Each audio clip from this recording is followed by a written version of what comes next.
అందరికీ నమస్కారం. నా పేరు శశాంక్ బాబు, హిందూపురం పార్లమెంట్ అధికార ప్రతినిధి. గత కొన్ని రోజులుగా మాజీ ఎమ్మెల్యే అయినటువంటి తోపుదర్తి ప్రకాష్ రెడ్డి గారు ఇష్టం వచ్చినట్లు కారుకూతులు కూస్తున్నారు. మా మంత్రి అయినటువంటి వర్కింగ్ ప్రెసిడెంట్ అయినటువంటి నారా లోకేష్ గురించి ఇష్టం వచ్చినట్లు మాట్లాడుతున్నాడు. ఇతను కోన్కీస్ ఎమ్మెల్యే, మాజీ ఎమ్మెల్యే. ఇతను నారా లోకేష్ గురించి మాట్లాడే అర్హత కూడా లేదు, అయినా కూడా ఇష్టం వచ్చినట్లు మాట్లాడుతున్నాడు. ఇలాగా మాట్లాడితే నీకు సమాధి కడతామని హెచ్చరిస్తున్నాము. నువ్వు ఎమ్మెల్యేగా ఉన్నప్పుడు అభివృద్ధి ఏం చేయలేదు. మీరు అంతా 5 మంది ఎమ్మెల్యేలుగా ఉండి అంతా దోచుకున్నారు. రాప్తాం నియోజకవర్గంలో సొంత గ్రామం కూడా అభివృద్ధిని చేయలేని నువ్వు ఇతరుల గురించి మాట్లాడే అర్హత నీకు లేదు.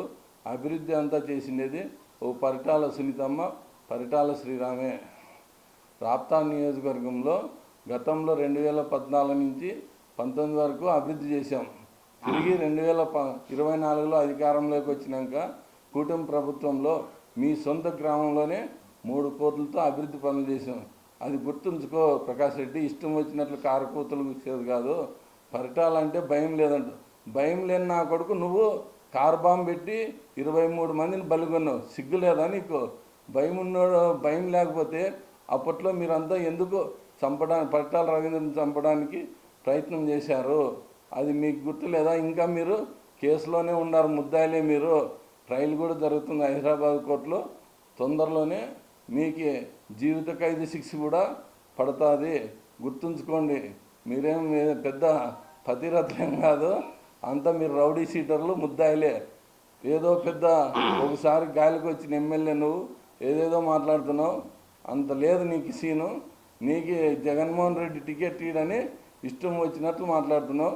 గతంలో మీ అధికారంలో ఉన్నప్పుడు చాలామంది టీడీపీ మాజీ మంత్రులు, ఎమ్మెల్యేలందరికీ గన్మెన్ తీసేసినారు. సహజమే అది. ప్రభుత్వం ఎవరికైతే అవసరం లేదో వాళ్ళకి మీటింగ్ పెట్టి తీసేసారు. అందులో భాగంగానే మాజీ ఉండే వాళ్ళందరికీ తీసేశారు. నువ్వు అప్పుడు ఎమ్మెల్యేగా ఉండి ఎవరితో ఆకాశ రామన్నతో ఉత్తరం రాపించినట్లు రాపించి నక్సలైట్లు నన్ను చంపుతారు, నాకు క్రౌడ్ ఉంది, నన్ను చంపుతారని రాజకీయ అండదండలతో ఒక మంత్రికి ఉండే హోదా, సెక్యూరిటీని పెట్టించుకున్నావు. ఇప్పుడు వాళ్ళు పోలీసులు విచారించి అవసరం లేదని గన్మ్యాన్ తీసేసినందుకు నువ్వు ఇంత రాద్ధాంతం చేస్తున్నావు. పరిటాల ఫ్యామిలీ గురించి మాట్లాడే అర్హత నీకు లేదు. ఒకప్పుడు నువ్వు పరిటాల కాళ్ళ కింద బతికినోడే, నువ్వు పక్కనుండేవాడేం కాదు. పరిటాలలో తంటేనే నువ్వు బయటకు వచ్చినాడు, లేకపోతే పరిటాల కుటుంబం వెనక్కి నడిచినోడే నువ్వు. గుర్తుపెట్టుకోసారి. హిందూపురం పార్లమెంట్ అధ్యక్షుడు ఎంఎస్ రాజు గారు చిన్ననాటి నుంచి ప్రజా సంఘాల్లో పోరాడి ఒక రాష్ట్ర పార్టీకి ఎస్సీసీఎల్ అధ్యక్షుడిగా అంచెలంచెలుగా ఎదిగాడు.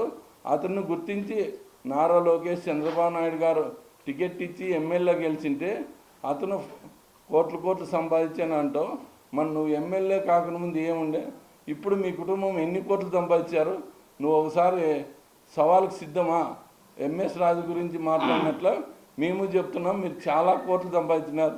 దేనికైనా సిద్ధం. మీరు వస్తారా? అభివృద్ధిలో కానీ అంతే. రాప్తాం నియోజకవర్గంలో నువ్వు పాలనలో చేసింది ఒకటే, మా సునీతమ్మ చేసిన దానికి అభివృద్ధిలో కూడా సిద్ధం. దేనికైనా సిద్ధం. నువ్వు సవాల్ స్వీకరిస్తావా?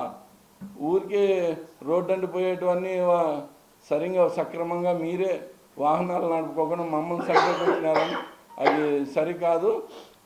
రోడ్డు వెంబడి వచ్చేటప్పుడు కూడా జాగ్రత్తగా రావాల్సింది. నిన్ను ఏమన్నా చేయాలనుకుంటే ఎప్పుడో చేశారు. మా ముఖ్యమంత్రి అయినటువంటి నారా చంద్రబాబు నాయుడు కూటమి ప్రభుత్వం ఎలాంటి విద్వేషాలు జరగకూడదు, అంతా ప్రశాంతంగా ఉండాలని కట్టడి చేశారు. లేకపోతే మీ వైసీపీ వాళ్ళు గతంలో చేసిన కక్షల కారణాలకి మా టీడీపీ వాళ్ళు ఎప్పుడో మిమ్మల్ని తరిమి కొడుతుండ్రి. కానీ మా పై వాళ్ళు అడ్డుకున్నారు, ఎలాంటివి జరగకూడదని. దాంతో ఓపిక పట్టుకున్నాం. మీరు ఇంకా ఇట్టే రెచ్చగొడితే మేము కూడా సిద్ధంగా ఉన్నాం, తరిమి కొడతామని హెచ్చరిస్తున్నాం.